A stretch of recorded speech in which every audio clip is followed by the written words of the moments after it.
President Obama was back on the bus today in North Carolina and Virginia. He pressed the Senate to pass parts of his jobs bill. Last week, Republicans blocked the larger $447 billion measure. In Jamestown, North Carolina, Mr. Obama urged voters to let their voices be heard.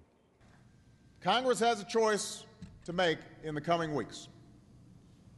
If they vote against the proposals I'm talking about, they vote against taking steps that we know will put Americans back to work right now, they don't have to answer to me, they're going to have to answer to you. They're going to have to come down here to North Carolina and tell kids why they can't have their teachers back in the classroom. Senate Democrats plan to bring up a $35 billion piece of the plan to help local governments pay for teachers, police, and firefighters.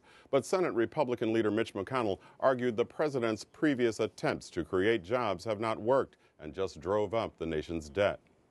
They borrowed, they spent, they overregulated, and all of those policies are in place, and you can see how much it's done for the economy.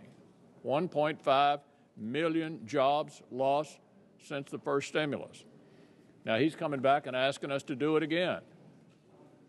You all have heard this before because it's one of my favorite sayings. At home we say there's no education the second kick of a mule. The Senate could vote this week on the first part of the jobs plan. Wall Street surged late in the day, recouping much of Monday's losses. The Dow Jones Industrial Average gained 180 points to close at 11,577. The Nasdaq rose 42 points to close at 2657. The rally especially benefited financial institutions, with Bank of America shares up 10%. The company reported a third-quarter profit today, despite weakness in its core businesses. The cost of mailing a letter in the U.S. is going up by a penny to 45 cents. Increases in first-class postage and other rates will take effect on January 22nd.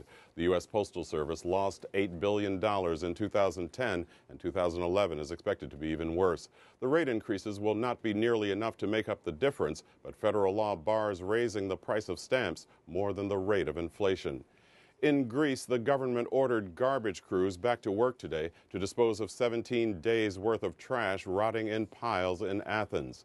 Prime Minister Yurios Papandreou used emergency powers to force action.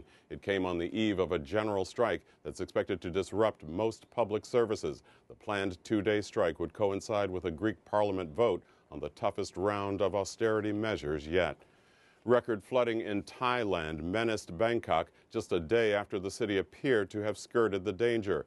Monsoon downpours have affected two-thirds of the country, and now industrial sections and residential areas on the capital's northern edge are submerged. We have a report from John Sparks of Independent Television News. For weeks, government ministers have been clear about one thing.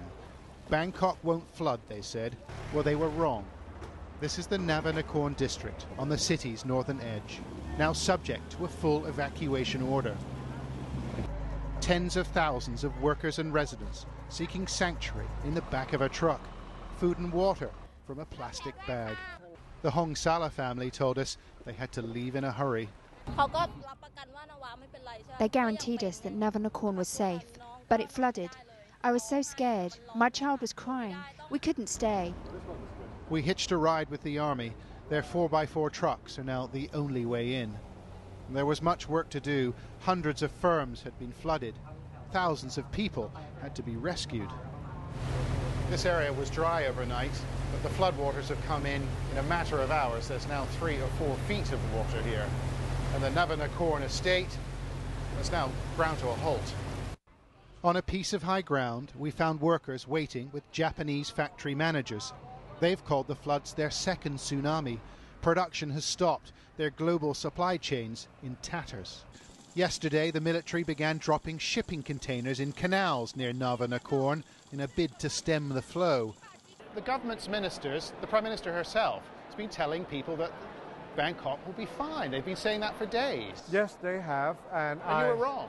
Well, so what we need to do is prepare in case a worst-case scenario happens. Reality has set in. Soldiers and volunteers worked frantically this afternoon to bolster the city's sandbag-filled barriers, and the governor of Bangkok says he needs another 1.2 million of them urgently. Officials also warned of new flooding dangers to districts just east of Bangkok. Those are some of the day's major stories. Now back to Margaret.